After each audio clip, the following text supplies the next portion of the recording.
मैं चलता हूँ, काफी रात हो गई है, तुम भी सो जाओ। सुरेश, एक मिनट। तुमने इतनी बड़ी प्रॉब्लम तो सॉल्व कर दी, लेकिन तुम्हें नहीं लगता तुम कुछ भूल रहे हो? क्या? आज जो कुछ भी हुआ उसके बारे में तुम्हें नहीं लगता तुम्हें खुद एक बार रच्चू से बात करनी चाहिए? रच्चू ने जो किया है, बात करना तो दूर, मैं तो उसकी शक्ल भी नहीं देखना चाहता। आखिर उसने इतनी बड़ी बात मुझसे छुपाई कैसे? सुरेश देखो, कभी कभी प्यार में ना लोग, कभी कभी प्यार में क्या? क्या ये प्यार नहीं है, गलती है। ऐसी गलती जिसे माफ नहीं किया जा सकता। फिर तो तुम्हें भी माफ नहीं किया जा सकता सुरेश। तुमने भी अपना प्यार छुपाया, तुमने भी घर में किसी को नहीं बताया कि तुम बुलबुल से प्यार करते हो, और बात इतनी आगे बढ़ जाने के बाद भी तुम चुप हो। गलती तुम्हारी नहीं है, और तुम ही नहीं, गलत तो मैं भी हूँ ना सुरेश। ये जानते हुए कि तुम मुझसे नहीं बुलबुल से प्यार करते हो, फिर भी ये सब। सुरेश, रच्चू का झूठ झूठ और हमारा झूठ सच, ऐसा कैसे हो सकता है? कभी कभी इंसान नहीं, हालात गलत होते हैं, और जब हालात गलत होते हैं तो मुश्किलों का हल ढूंढना बहुत मुश्किल हो जाता है। रच्चू के साथ बस यही हुआ है। पूरा एपिसोड देखिए ZEE5 पर।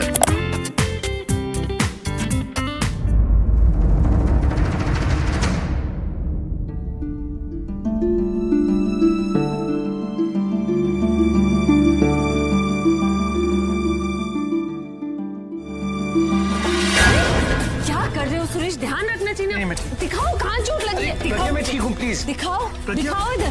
कुछ नहीं, क्या खून आ रहा है इतना? मैं फर्स्ट एड किट लेकर आता हूँ। क्या? दिखाओ मुझे। तुम अपनी केयर नहीं कर सकते? हाँ, तुम्हारी उम्र हो गई है सुरेश। देखो, तुम ये मजदूरों वाले काम करते हो ना, ये तुम्हें बिल्कुल सूट नहीं करता। हाँ, तुम वो PL फाइल करते हो ना, तुम्हें बहुत सूट करता है। मजाक कर रही थी मैं।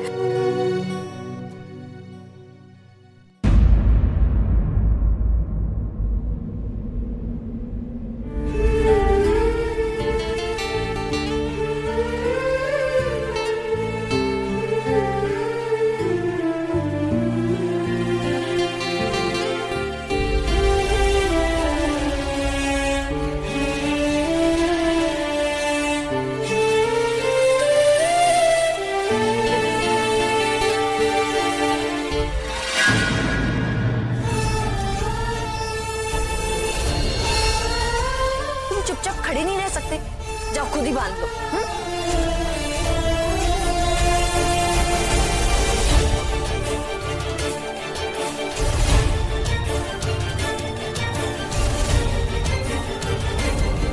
क्या?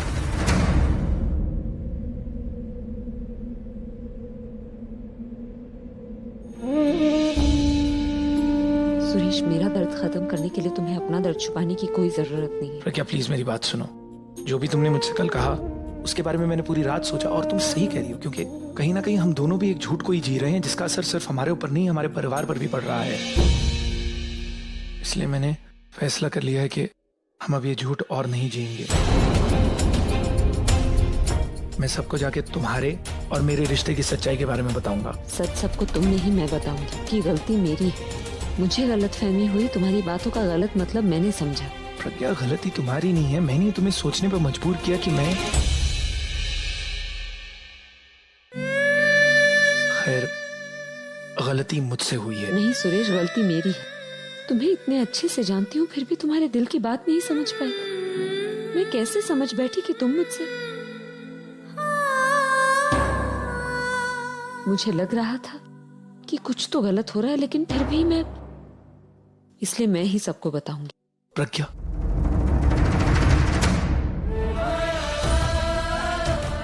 देखो प्रज्ञा, हम दोनों को गलतफहमी हुई और हम दोनों से गलतियां हुई। एक काम करते हैं, हम दोनों साथ में सबको सच सच बता देते हैं। उनका दिल जरूर दुखेगा, लेकिन जितनी जल्दी ये बात खत्म हो जाए उतना सबके लिए बेहतर है। चले।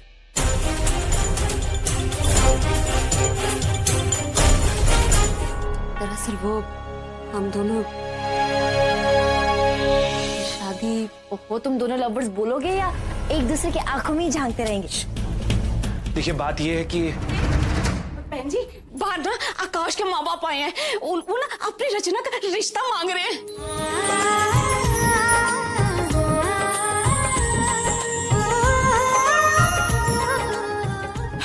माधवी जी, आप फटाफट जाकर उन्हें अंदर लेकर आइए, मैं हाथ धोकर आती हूँ। मैं ना रच्चों को बता के आई।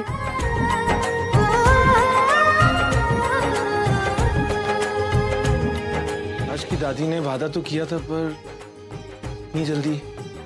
तुम बाहर जाकर देखो, मैं रच्चू को देखती हूँ। रचना रचना रचना, तेरा हीरो है, तेरा प्रिंस चार्मिंग आया है। क्यों तू हर टाइम मजाक करती रहती है? मैं जोक नहीं कर रही हूँ, सीरियसली आकाश है उसकी माँ के साथ ले रिश्ता लेकर।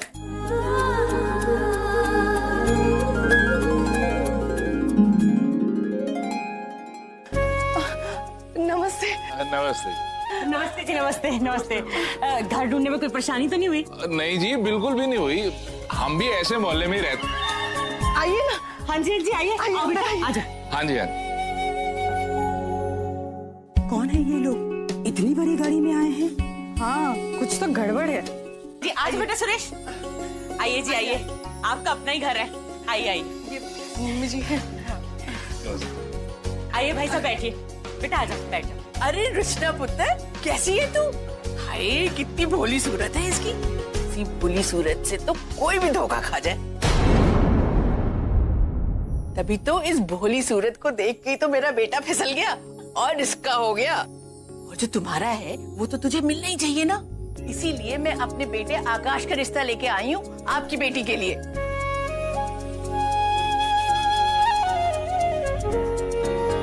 आंटी जी, मुझे यकीन नहीं हो रहा कि आप खुद यहाँ रच्चों के लिए आई हैं। मैं आपको कैसे बताऊं कि हम लोग कितने परेशान थे, लेकिन आप यहाँ पे आई तो हमारे दिल का बहुत बड़ा बोझ उतर गया। आंटी जी, आप खड़ी क्यों हैं? प्लीज प्लीज बैठिए ना। अरे मैं बैठूंगी भी और रचना से बहुत सारी बातें भी करूंगी। चल बैठ। अच्छा रचना, ये बता किस कॉलेज से पढ़ी हुई है? Scholars group of college. अच्छा, उस कॉलेज में तो बड़े बड़े घर के बच्चे पढ़ते हैं।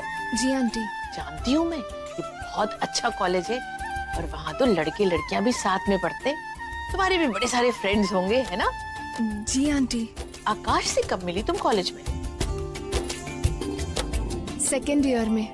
तो उससे पहले भी तुम्हारा कोई अफेयर था?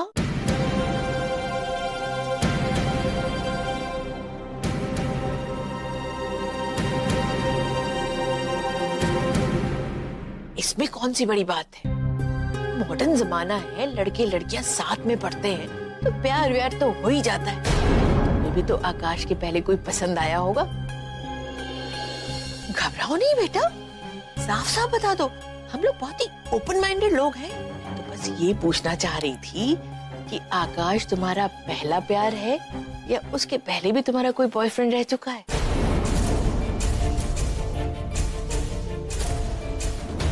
हमारे जैसे बड़े लोग इस गली में तो आना भी ना चाहें।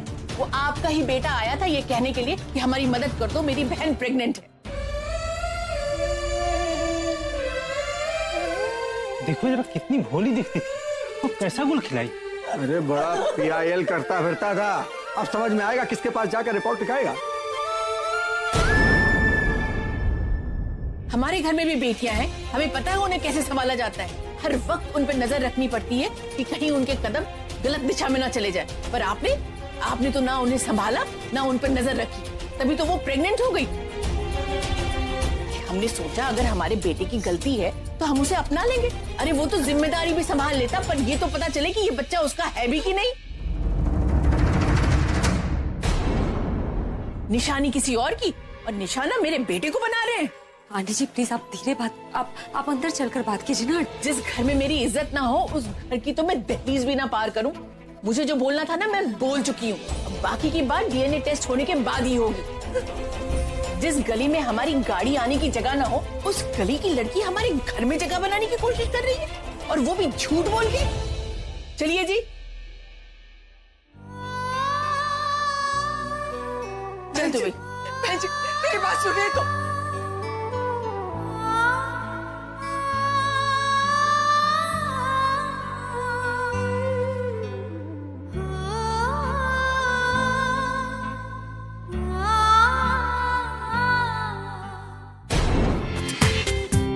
पूरा एपिसोड देखिए ZEE5 पर।